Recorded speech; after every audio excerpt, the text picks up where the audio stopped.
Welcome student. तो आज की वीडियो में हम सॉल्व करेंगे डेवलपमेंट के क्वेश्चंस को।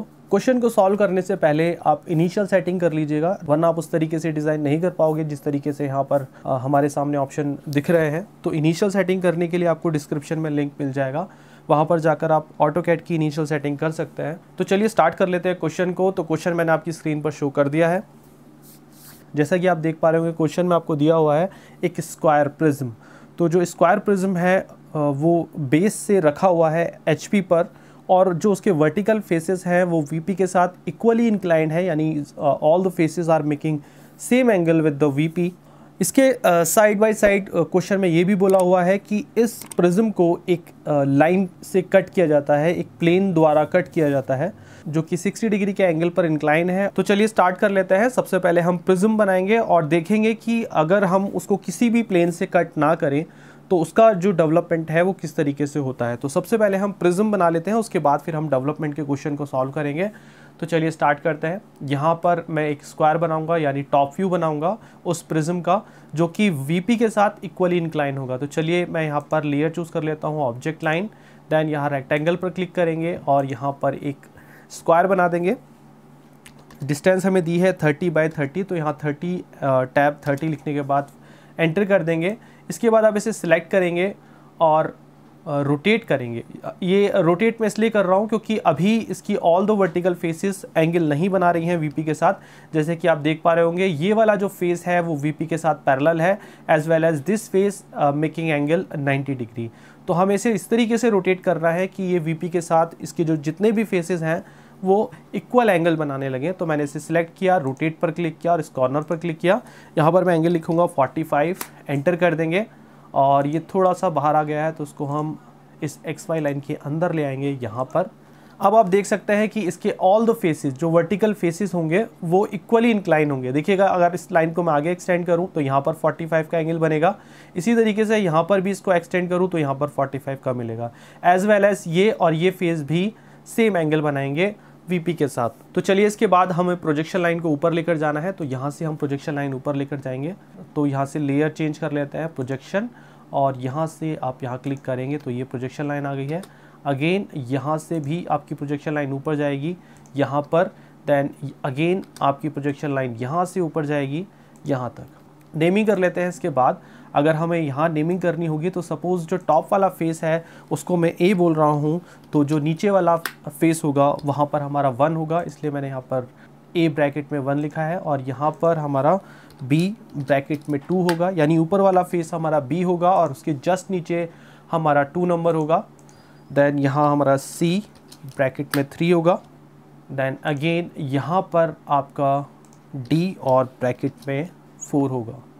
तो चलिए इसके बाद हम इसका फ्रंट व्यू ड्रॉ कर लेते हैं। ये तो हमारा टॉप व्यू है। जब हम अगर हम इसका फ्रंट व्यू ड्रॉ करते हैं तो वो यहाँ हमें ऊपर कहीं मिलेगा। तो हम यहाँ पर क्लिक करते हैं लाइन पर, ऑब्जेक्ट लाइन पर। देन इसके बाद आप यहाँ से ऊपर की डायरेक्शन में 60 लिखेंगे, एंटर कर देंगे। देन इस डायरेक्शन में इसके जस्ट सामने तक यहाँ पर आप यहाँ क्लिक करेंगे, देन यहाँ क्लिक करेंगे, उसके बाद यहाँ से यहाँ क्लिक करेंगे। देन अगेन फिर से आपको क्लिक करना है यहाँ पर और यहाँ से यहाँ पर। तो ये आपका फ्रंट व्यू होगा उस स्क्वायर प्रिज्म का, जो कि VP के साथ इक्वल एंगल बना रहा है, यानी उसकी जो वर्टिकल फेसेस हैं वो इक्वली इंक्लाइंड है VP के साथ। तो ये उसका फ्रंट व्यू है और ये इसका टॉप व्यू है। चलिए इसकी नेमिंग कर लेते हैं। तो ऊपर वाले फेस पर हमारा यहाँ A' होगा, B' और ब्रैकेट में आपका D' आएगा, और इस कॉर्नर पर आपका आएगा C'। इसी तरीके से यहाँ नीचे वाला जो फेस होगा यहाँ पर आपकी नेमिंग आएगी 1', देन यहाँ पर आपकी नेमिंग आएगी 2' ब्रैकेट में 4'। Okay, then here your naming is 3'। तो ये है आपकी कंप्लीट नेमिंग। ये आपका बनकर तैयार हो गया है top view as well as front view.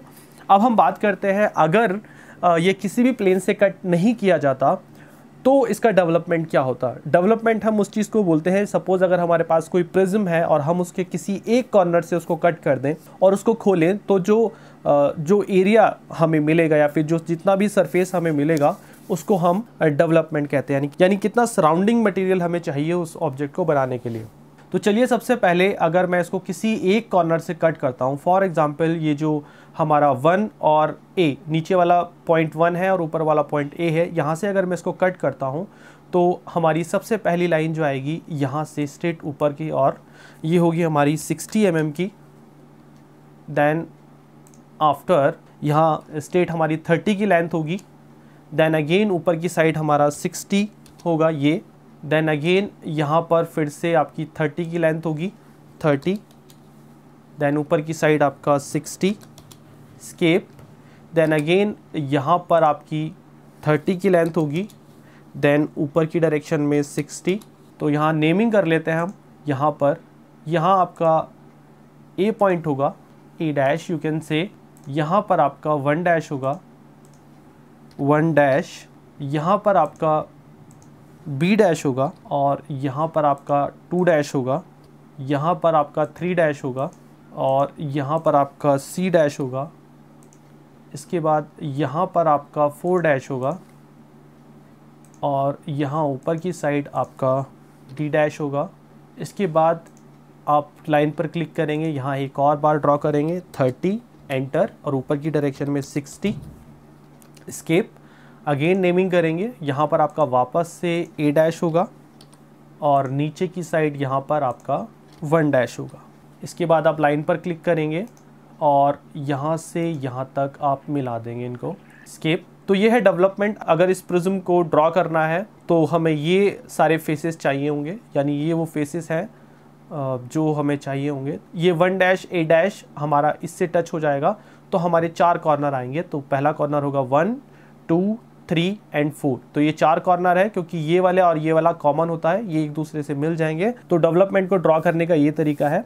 चलिए मैं आपको इसको एक्सप्लेन कर दिखा देता हूँ एक बार, किस तरीके से डेवलपमेंट के क्वेश्चंस को सॉल्व करते हैं। तो जैसे कि आप देख पा रहे होंगे, ये पेपर की हेल्प से मैंने एक प्रिज्म बनाया है, और ये ऊपर वाला फेस हमारा A है, ये B है, ये C है और ये D है।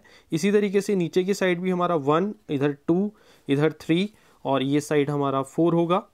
तो डेवलपमेंट एक्चुअली होता क्या है कि अगर मैं इसको इस कॉर्नर से, सपोज यहाँ से मैं इसको कट कर दूँ, और कट करने के बाद इस पूरे जो शीट है इसको अनफोल्ड कर दूं, तो वो हमारा डेवलपमेंट होता है। तो देखिएगा जब मैं इसको खोलूंगा तो ये इस तरीके से कुछ अनफोल्ड हो जाएगा, और आप देखेंगे इसमें इस तरीके के फेसेस बनेंगे, 1, 2, 3 एंड 4। तो ये है एक स्क्वायर प्रिज्म का डेवलपमेंट। ओके, तो अगर हम नेमिंग की बात करें तो मैं इसको वापस से आपको बंद करके दिखाता हूँ। तो ये हमारा A पॉइंट था, ये B, C एंड D। इसी तरीके से 1, 2, पीछे के साइड 3 और ये वाला 4। तो जब हम इसको यहाँ से कट करते हैं तो यहाँ पर हमारा A पॉइंट है, और यहाँ पर भी A पॉइंट ही होगा। वो इसलिए क्योंकि जब हम इसको कट करते हैं तो A पॉइंट हमारा दोनों साइड चला जाता है। तो ये देखिएगा, तो A पॉइंट हमारा यहाँ होगा और A पॉइंट यहाँ पर भी होगा। ओके, तो अगर मैं यहाँ से स्टार्ट कर रहा हूँ तो ये मेरा A पॉइंट है, ये B पॉइंट है, या फिर आप ये कह सकते हो कि ये A पॉइंट है, ये B पॉइंट है, इसके बाद फिर ये C पॉइंट है, D पॉइंट है, और ये वापस से A पॉइंट है। तो ये है कंप्लीट डेवलपमेंट एक स्क्वायर प्रिज्म का। तो जैसा कि आपने देखा कि एक स्क्वायर प्रिज्म को हमने किसी एक पॉइंट से कट किया, तो जब हम उसे खोलते हैं तो हमारे 4 फेसेस बनते हैं, और वो फेसेस ये है, ये 1 फेस है, ये 2 फेस है, ये 3 और ये 4। यानी जो वर्टिकल फेसेस हैं, ये 4 वर्टिकल फेसेस हैं जिनकी नेमिंग हमने यहाँ पर कर दी है। इसके बाद अब क्वेश्चन में ये बोला गया है कि इस प्रिज्म को कोई प्लेन कट करता है जो कि एक्सिस से 15 mm डिस्टेंस नीचे की साइड से जा रहा है, और उसका एंगल जो है HP के साथ वो 60 डिग्री का है। यानी यहाँ से अगर मैं कोई लाइन ड्रॉ करूँ जो कि 60 का एंगल बना रही है HP के साथ, तो उतने एंगल पर उसको कट किया गया है। उसके बाद जो ट्रंकेटेड ऑब्जेक्ट बचता है, ट्रंकेटेड मतलब जो कटा हुआ पोर्शन बचता है, उसका डेवलपमेंट हमसे पूछा है, ना कि कंप्लीट प्रिज्म का। तो जो अभी हमने ड्रॉ किया है ये कंप्लीट प्रिज्म का है, बट इसकी हेल्प से ही हम ट्रंकेटेड ऑब्जेक्ट का डेवलपमेंट निकाल पाएंगे।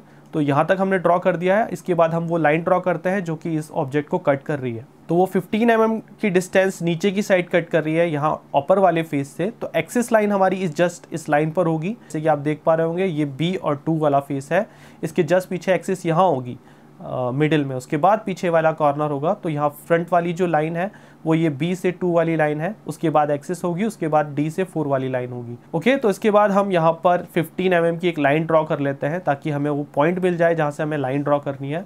तो मैंने यहाँ लाइन पर क्लिक किया, इस एंड पॉइंट पर क्लिक किया, और नीचे की डायरेक्शन में यहाँ पर मैंने 15 लिखा और एंटर कर दिया। तो ये देखिए 15 का पॉइंट हमारा यहाँ पर आ रहा है। ओके, जैसे मैं यहाँ पर F8 क्लिक करता हूँ तो आप देखेंगे कि यहाँ से मेरा 15 का पॉइंट है। बट अब मुझे यहाँ पर एक लाइन ड्रॉ करनी है, तो मैं क्या कर रहा हूँ कि कर्सर को थोड़ा सा ज़्यादा आगे तक लेकर जा रहा हूँ, शिफ्ट के साथ @ प्रेस करता हूँ तो ये एंगल का ऑप्शन आ जाएगा। इसके बाद टैप का बटन प्रेस करेंगे और यहाँ लिखेंगे एंगल 60 और एंटर कर देंगे। तो आप देखेंगे कि यहाँ पर मेरी एक 60 के एंगल पर एक लाइन ड्रॉ हो गई है। इसके बाद आप एक्सटेंड टाइप करेंगे और 2 बार एंटर प्रेस करेंगे और यहाँ पर क्लिक करेंगे तो ये लाइन आपकी एक्सटेंड हो जाएगी। ये देखिएगा, तो ये यहाँ पर इसको टच कर रही है और जो ये एक्स्ट्रा लाइन बाहर निकली है यहाँ पर, इसको हम डिलीट कर देंगे। तो यहाँ आप टाइप कर सकते हो TRIM, 2 बार एंटर प्रेस करेंगे तो आप इसे ट्रिम कर सकते हो लाइक दिस। तो उसको हम ट्रिम कर देते हैं। ये देखिएगा, ये ट्रिम हो चुकी है लाइन अब। तो ये वो प्लेन है जिसके थ्रू हमने इसको कट किया है। तो यानी कि हमारा जो अब पोर्शन बचेगा कट आउट होने के बाद, तो ये इतना पोर्शन हमारा रह जाएगा और ये वाला जो पोर्शन है, ये वाला पोर्शन, ये हमारा यहाँ से डिलीट हो जाएगा। ओके, तो यहाँ पर मैं ट्रिम कर रहा हूँ लाइन को। 2 बार एंटर प्रेस करने के बाद यहाँ पर डिलीट डिलीट डिलीट और ये भी मैं डिलीट कर रहा हूँ, यहाँ से भी मैंने डिलीट कर रहा हूँ। ओके, यहाँ पर मैंने लाइन पर क्लिक किया और ये भी मैंने डिलीट कर दिया। ये सिर्फ इसलिए किया क्योंकि कट आउट होने के बाद हमारे पास सिर्फ यही पोर्शन बचेगा और बिकॉज ये लाइन से हमने इसको कट किया है तो ये पोर्शन हमारा यहाँ पर रह जाएगा। चलिए, हम जो पोर्शन हमारा हटा है उसको हम प्रोजेक्शन लाइन से दिखा देते हैं। तो यहाँ पर मैं क्लिक कर रहा हूँ और इस लाइन को एक्सटेंड कर रहा हूँ ऊपर की साइड, जस्ट इसके सामने तक यहाँ पर, और इसके बाद यहाँ से मैं इसको एक्सटेंड कर रहा हूँ ऊपर इस लाइन तक। तो देखिएगा, ये पोर्शन जो आप प्रोजेक्शन लाइन से देख रहे हैं ये रिमूव हो चुका है और ये जो वाइट लाइन से देख रहे हैं ये हमारा बचा हुआ पोर्शन है जब उसको उस प्लेन ने कट किया है जो कि 60 के एंगल पर इंक्लाइन है। अब देखिएगा, जब ये प्लेन इसको कट करता है तो यहाँ पर इसके जस्ट नीचे हम इसको नेमिंग दे देते हैं। तो इस पॉइंट को हम 5 लिख देते हैं यहाँ पर। तो यहाँ मैं टेक्स्ट पर क्लिक करूँगा तो जहाँ इसने इसको टच किया है यहाँ पर मैं लिखूँगा 5 डैश। डैश इसलिए लिख रहा हूँ क्योंकि फ्रंट व्यू है तो इसलिए यहाँ डैश लिखा, और वही पॉइंट हमारा यहाँ पर भी होगा। तो आप अगर टॉप व्यू की बात करें तो वो पॉइंट हमें यहाँ मिलेगा, इसके जस्ट नीचे प्रोजेक्शन आएगा वो हमें यहाँ मिलेगा। ओके, इसके बाद आप देखेंगे जो ये वाला कॉर्नर है यहाँ पर हमारे 2 पॉइंट होंगे। वो इसलिए क्योंकि इसके जस्ट नीचे अगर हम प्रोजेक्शन लाइन लेकर आए तो यहाँ पर D होगा और यहाँ पर B होगा। तो इसलिए यहाँ पर हमारे 2 पॉइंट होंगे। तो इसलिए हम यहाँ पर 2 पॉइंट मेंशन करेंगे। एक होगा हमारा 6 डैश और कॉमा लगाएंगे, दूसरा होगा हमारा 7 डैश। तो ये 2 पॉइंट हमारे यहाँ पर होंगे। तो ये हमने यहाँ पर शो कर दिए हैं। आप इसको मूव कर सकते हैं थोड़ा साइड में यहाँ पर। तो इस कॉर्नर पर हमारे 2 पॉइंट होंगे, एज वेल एज जब इसने इस प्लेन को कट किया तो इसके जस्ट नीचे हमें प्रोजेक्शन लाइन लेकर जाने पर पता चलेगा कि यहाँ पर कितने पॉइंट होंगे। जो ये वाला पॉइंट था तो हमने यहाँ पर प्रोजेक्शन लाइन पर क्लिक किया, देन इस कॉर्नर पॉइंट पर क्लिक किया जो कि ये पॉइंट है। यहाँ से हम स्ट्रेट नीचे लेकर जाएंगे तो 1 पॉइंट हमें यहाँ मिलेगा इस वाली लाइन पर और 1 पॉइंट हमें यहाँ मिलेगा। तो हम इसको लाइन को और ज़्यादा नीचे तक एक्सटेंड कर देंगे यहाँ तक, और एक्स्ट्रा लाइन को हम ट्रिम कर देंगे। तो ये जो एक्स्ट्रा लाइन है इसको ट्रिम कर देंगे। तो ये हमने इसको ट्रिम कर दिया है। तो अब देखिएगा, ये प्रोजेक्शन लाइन यहाँ नीचे आने पर 2 जगह टच कर रही है। तो इसका मतलब यहाँ पर भी 2 पॉइंट होंगे। तो इसी तरीके से यहाँ पर जो ये वाला कॉर्नर है यहाँ पर भी 2 पॉइंट होंगे। ये जो B डैश D डैश है ये इस वाले पॉइंट का है। इसको हम थोड़ा साइड में खिसका देते हैं ताकि कन्फ्यूजन ना रहे। तो ये हमारा ये पॉइंट है, यानी ये B डैश D डैश यहाँ पर था, बट कट आउट करने के बाद हमें यहाँ पर कॉर्नर मिले हैं और 2 पॉइंट हमें यहाँ पर मिल गए हैं। तो हम यहाँ पर इनकी नेमिंग कर देते हैं। ये हमारा होगा, ये होगा हमारा E डैश कॉमा 9 डैश। अगर फ्रंट व्यू की बात करें तो यहाँ पर हमारे 2 होंगे। तो इस कॉर्नर पर हमारे ये 2 पॉइंट हैं। तो चलिए इसके बाद हम यहाँ पर नेमिंग कर लेते हैं। तो जब हम यहाँ पर आ रहे हैं तो इसकी यहाँ भी नेमिंग कर देते हैं। यहाँ पर हमें मिलेगा 8 और यहाँ पर हमें मिलेगा इस वाले कॉर्नर पर 9।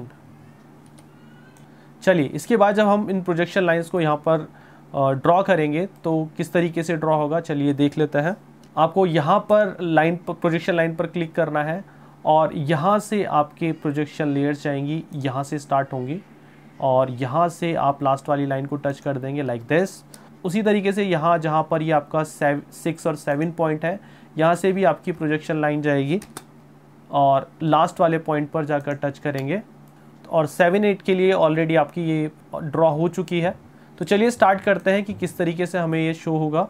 इसके बाद जब आप ये ड्रॉ कर लेंगे कंप्लीट, तो यहाँ पर मैं इसको सभी को प्रोजेक्शन लेयर में कन्वर्ट कर रहा हूँ। तो यहाँ पर मैंने इसको सबको प्रोजेक्शन लेयर में कन्वर्ट कर लिया है। ये प्रोजेक्शन लाइन ड्रॉ करने के बाद आपको लेयर्स ड्रॉ करनी है। तो हम यहाँ पर ऑब्जेक्ट लाइन पर ड्रॉ क्लिक कर रहे हैं और लाइन पर क्लिक कर रहे हैं। अब देखिएगा यहाँ से यहाँ तक ये आपको डार्क दिखेगा, ये भी डार्क दिखेगा, ये भी डार्क दिखेगा और ये भी डार्क दिखेगा, क्योंकि ये किसी भी लाइन से कट नहीं हो रहा है।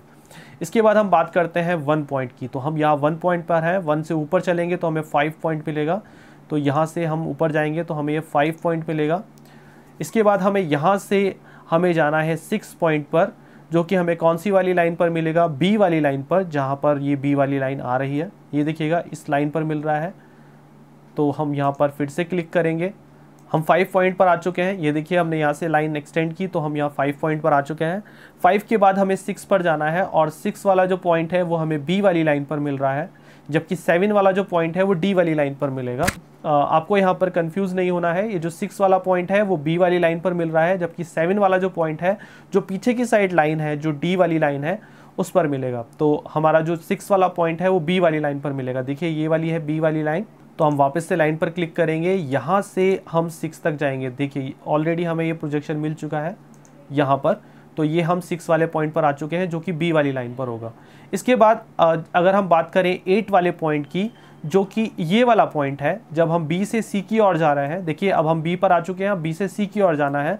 तो बी से सी तक जाने पर हमें पॉइंट 8 यहाँ मिलता है।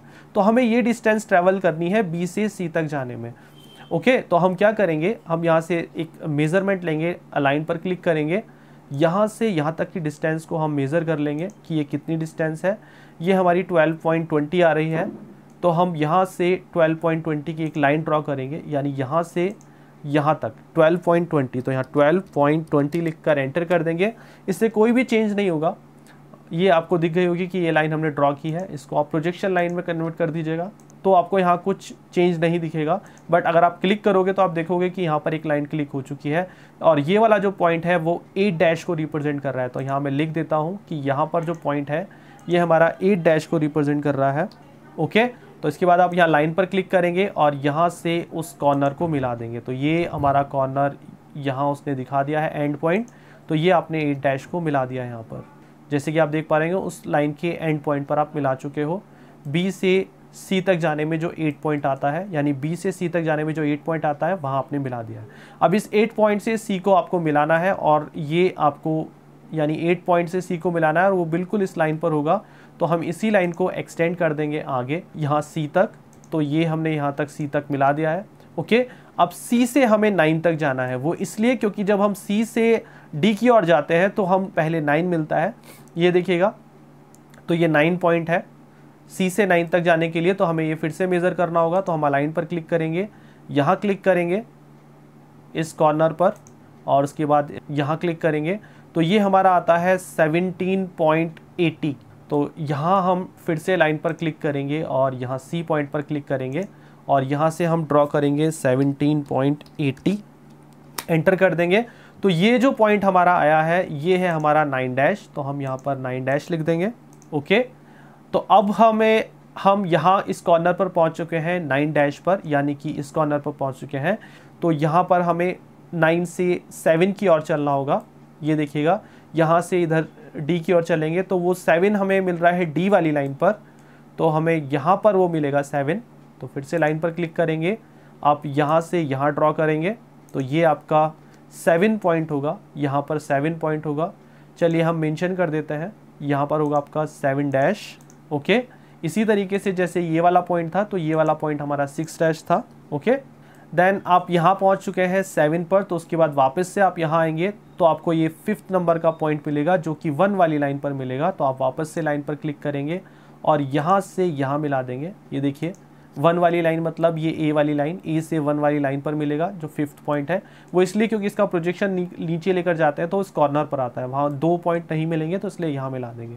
इसके बाद आप इसको यहाँ से नीचे मिला देंगे तो ये है जो वाइट पोर्शन जितना भी आपको दिख रहा होगा, तो ये है डेवलपमेंट उस प्रिज्म का जो कि 60 एंगल पर कट किए गए प्लेन्स के द्वारा बनता है। यानी कि हम इस प्रिज्म को 60 के एंगल पर किसी प्लेन के साथ कट करें तो हमारा ये वाइट वाला पोर्शन बचता है, और इसको अगर हम डेवलपमेंट निकालें तो ये वाइट पोर्शन है। यानी इतना वाइट पोर्शन आपको चाहिए इस प्रिज्म को बनाने के लिए, जो कि कटा हुआ पोर्शन है। तो ये है उसका डेवलपमेंट। आई होप कि आपको वीडियो पसंद आया होगा। तो इसी तरीके की वीडियोस को देखने के लिए please subscribe the channel. Thank you for watching. Thank you for watching. Please subscribe the channel for more related videos.